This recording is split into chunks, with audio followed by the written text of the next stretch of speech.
এটা খেলা ছিল না ছেলে খেলা ছিল না? বুকে হাত রেখে সত্যি করে একটা কথা বলো তো, কোনো উত্তেজনা ফিল করলে এই ফিকলাটোর মধ্যে এটা ইন্ডিয়া পাকিস্তানের ম্যাচ মনে হলো? কি এমন তাড়াতাড়ি ছিল ওদের? पता नहीं। না তবে একটা জিনিস ভালো যে সবাই সবাই পাকিস্তানের সবাই কিন্তু ব্যাট পেনছে, ওটা ওদের নৈতিক জয়। আবার আমাদের রিঙ্কু সিং বল করেছে, তবে এত খারাপ ভাবে হারবে এটা আমি আশা করি নাই। না যা বলছিল প্রথমে টসের সময় শুনলাম আমি, টসে কিন্তু জিতেছিল পাকিস্তানি, পাকিস্তান বলছে না না না, আমরা চেস করবো চেস করবো চেস। आप दिखाएंगे, आप ये करेंगे, आप वो करेंगे, ये करेंगे, वो करेंगे, मार चूत गई।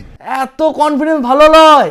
এইবার আমি বুঝতে পারছি প্রথমে ওরা বলছিল না খেলবো না করছিল ইন্ডিয়ার সাথে, ওই জন্য বাংলাদেশকে বাদ দেওয়া করালে, এই জন্যই খেলবো না করছিল, বুঝতে পেরে গেছে। आपकी औकात बता रहा हूँ सर, बुरा नहीं मानना सर। এ বাবর ডাবর করে দিলে তো অক্ষর পটেল, একে কি বলে number 1 batsman in the world, লড়ু।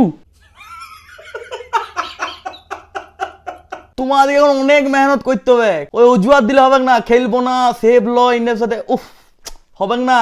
अरे सुधरो रे, अभी तो सुधर जाओ। আজকে আজকে কোশ্চেনটা আউট অফ সিলেবাস হয়ে গেছিল, এটা যখন শুনেছিল যে অভিষেক শর্মা ব্যাক করছে, তখন ওরা ভেবেছিল সালা অভিষেক শর্মাকে আউট করবো, কিন্তু ভুলে গেছিল ঈশান কিষান করে, ভুলে গেছিল, চেয়ে দিলে নিচ থেকে উপর অব্দি।